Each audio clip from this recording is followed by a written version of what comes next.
Hello दोस्तों, जय माता दी। आज हम कथा लेकर आए हैं आखिर क्यों है भोले भोलेनाथ, इनके बारे में। आशा करती हूँ आप लोग को यह कथा बहुत अच्छी लगेगी।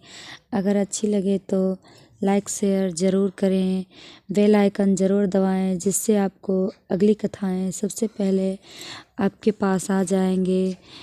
तो चलिए शुरू करते हैं।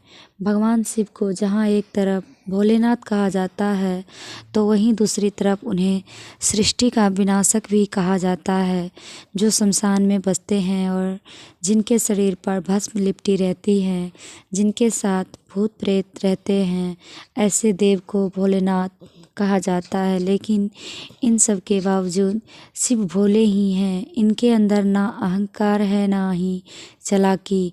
इन्हें अपनी शक्ति पर बिल्कुल भी अभिमान नहीं है, इसलिए वह भोलेनाथ है। शिवरात्रि में भोलेनाथ की पूजा की जाती है। इन्हें भोलेनाथ कहे जाने के पीछे एक कहानी भी है। एक असुर था जो हजारों वर्षों से तपस्या कर रहा था। भगवान शिव की उपासना में दिन रात लीन भगवान शिव भली भांति जानते थे कि वह एक राक्षस है और उसे वरदान देना अच्छा नहीं होगा। फिर भी वह प्रकट हुए और असुर से वरदान मांगने के लिए कहा। उस असुर का नाम भस्मासुर था। भस्मासुर ने भगवान शिव से वरदान मांगा कि वह जो कुछ भी छुए तुरंत भस्म हो जाए। शिव ने तुरंत उसे यह वरदान दे दिया। अब भस्मासुर वरदान की परीक्षा लेना चाहता था। भस्मासुर को लगा कि अगर वह भगवान शिव को ही भस्म कर दे तो फिर उससे ज़्यादा श्रेष्ठ कोई नहीं रह जाएगा। ऐसा कहा जाता है कि भगवान शिव अपने भक्त को खाली हाथ नहीं लौटाते हैं, इसलिए भोले अपनी जान बचाकर भागने लगे। तब भगवान विष्णु ने एक चाल चली और मोहिनी का वेश धारण किया।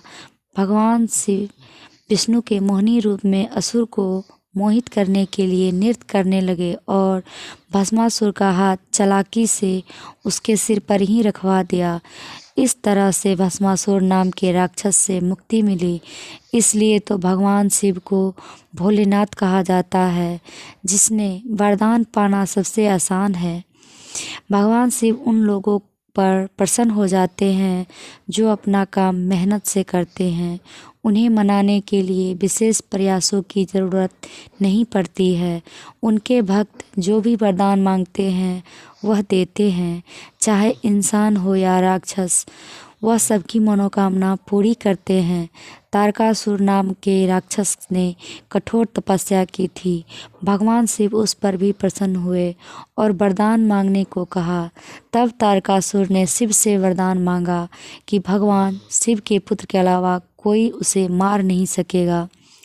भोलेनाथ ने बिना सोचे उसे वरदान दे दिया। भगवान शिव अपने भक्तों की रक्षा के लिए सब कुछ करते हैं। उन्होंने अपने कंठ में विष एकत्रित कर लिया। सागर मंथन से निकलने वाले विष को भगवान शिव ने पी लिया और उनका कंठ नीला पड़ गया। तभी से उन्हें नीलकंठ कहा जाने लगा। वह उदारता के प्रतीक हैं। भोले यानी जो सब कुछ आसानी से भूल जाते हैं। जो लोग भूलने में विश्वास रखते हैं उनके नाथ है भोलेनाथ। भगवान शिव को किसी भी तरह की राजनीतिक नहीं आती है। वह अघड़ है और अपनी मर्जी से सब कुछ करते हैं। वह किसी के आदेश पर नहीं चलते हैं। उन्हें यह भी याद नहीं रहता है कि माँ पार्वती ने उनसे क्या करने के लिए कहा और क्या नहीं। उन्हें संसारिक चीज़ों की रत्ती भर भी ज्ञान नहीं है। वह तो ध्यान मग्न रहते हैं। इन्हीं सब वजहों से वह भोलेनाथ है। प्रेम से बोले जय भोलेनाथ की। ध्यान से सुनने के लिए धन्यवाद। जय माता दी।